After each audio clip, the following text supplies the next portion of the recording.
Welcome back to my training series all about window cleaning. In this video, I'm going to go over how to fan windows. Fanning is typically what everybody sees window cleaners do that they think is so fancy and think it's an art. And I particularly love fanning just due to that. It helps the efficiency of the job. It helps to make the job a little bit more enjoyable. Just like the last video that I did about straight pulls, I do have many videos on my channel that really go into depth of different fanning techniques. I'm going to keep this video pretty basic, so I just give you the building blocks to be able to build off of from there. So let's get right into it. Okay, first thing, got my saturated mop here of water and Dawn soap. This is what we're going to use to scrub the window. We just want to make sure we're getting to the edges of all the window, making sure we're scrubbing and getting all that dirt agitated and loosened up for when we squeegee it off. Same thing applies when doing fanning as straight pulls. You want to make sure that you're not white knuckled. Your grip is really right here, just holding with your thumb and your finger right there, nice and loose. We're not white knuckled at all, okay?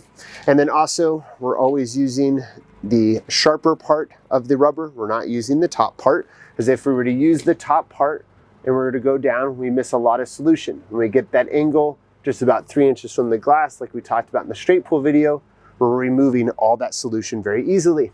Difference between fanning and straight pulls is this, is that when you do a straight pull and you pull down, we get a lot of bleeding and streaking right at the top. When we cut through the solution with fanning, we get this nice cut right through the solution and not a lot of bleeding, and it allows us to come back and catch any bleeding because we're never leaving the window without all the solution being removed when we're fanning. Another really helpful tip though, start with a smaller squeegee. This is a 10-inch squeegee. So this is going to be a lot easier to learn how to fan with than right away starting with a 14-inch squeegee. So if you are right-handed, you're going to cut it on your left. If you're left-handed, you're going to cut it on your right. That's the best way to learn it. So when you're fanning, you want to start with a deep curl on the window. So I'm just starting right here, working my way up. We're going to go up to the corner. Once we get up to the corner, we're right away going to start going. You don't want to have a lot of stop, goes. Stop, go. You want to make it a very just smooth movement through rather than stopping at all the corners. So, nice deep curl into the corner, pull across the glass. And so what have I created here? It's kind of an awkward mountain, but it's a mountain of water right here. And so that's what we're going to be taking down with the fanning motion. Now, right here at the beginning of the motion, there's a very important step that you need to do. So after I curl into the window, come up to my corner, and I come over to the other side, I'm going to let this squeegee fall, and once it falls and I get uncomfortable, I'm going to bring it back around. Now, what I'm bringing it back around for there, and I'm coming back to this edge, is that when you do this motion and come out right here, you're going to see almost similar to what you would see on a straight pull from the top. You'll see just a little bit of bleeding and water solution left right here. Sometimes it will look like a triangle right there, but we have to come back and grab that solution so that doesn't stay there, so we don't have to detail it and have chances of streaking be bigger as far as when it gets on the towel. So come here, make our mountain. As we come down and get uncomfortable, we bring it back around and we catch that solution there. And then we're just continuing this S motion down the glass. So the reason why I really talk about this S motion being important. So what is that? That's this. If you're doing it right when you're doing that without doing the whole window, you should see like a bean shape as far as that goes. That means you're doing that S motion right. What you don't want to do that gets very uncomfortable and not needed is when you're trying to do fan like this and you're trying to do dive bombs to the corner. So when you're doing a dive bomb to the corner, you're trying to cut all the solution off here, and then you're trying to do it on your opposite corner. And then you're just trying to take down your mountain. Not a bad one to do, but it can really overstress your elbow. Having that nice S motion is perfect. The big thing with fanning is you want to take care of your body too. So learning good technique is really, really going to help. So we cut in, We come to the side, we let the edge of the squeegee fall, we get uncomfortable, we bring it back around, we grab our solution, and we continue with the S motion down the glass. Now, when you're closing out, as far as that goes, you don't have any right or wrong answer here. If you're feigning and you want to close out to the side, you can close out to the side.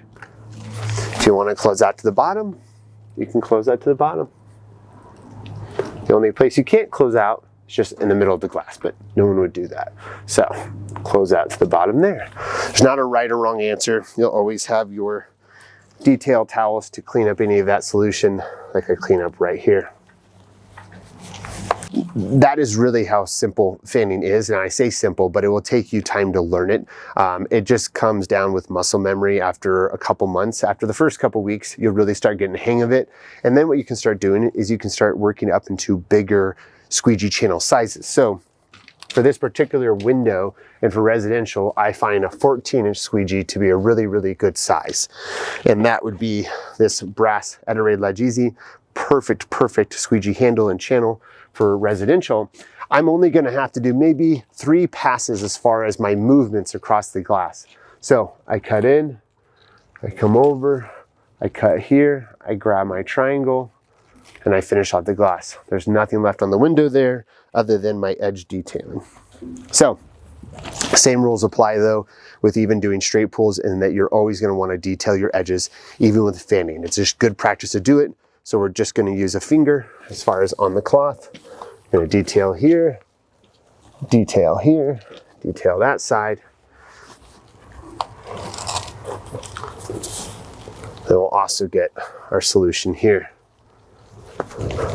And just real quickly to jump into this one more time, the really nice thing about fanning, I'm going to use the smaller squeegee channel for this, is that if you miss solution, you can come back and grab that solution. That's one of the nicest things about fanning. You really learn just a lot of different ways to use it. So if I was to cut in and I came down and I missed this big area of solution here, it's okay. Because let's say I'm still on the glass, I just come up and I take it away from there. I don't have to say, oh, I missed solution.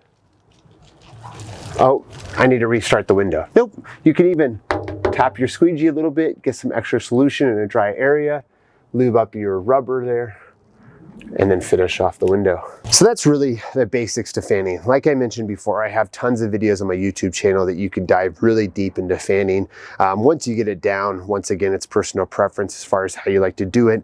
You can enter the window anywhere you really want. Once you get used to it as well, you don't have to do it in the way that I said, but when you're learning it, I would definitely suggest starting off by, if you're right-handed, cutting on the left side. If you're left-handed, cutting on the right side. If you have any further questions about fanning, please comment below.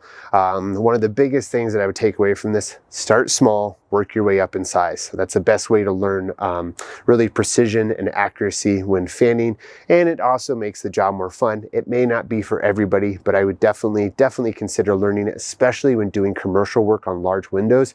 It's gonna make you be able to be a lot more efficient. Well, I hope this video helps in teaching you how to fan windows. Next episode, we're gonna be going into extension poles as far as the difference between aluminum and carbon fiber poles, and a little bit of the technique involved as well. Have a good day. Bye-bye.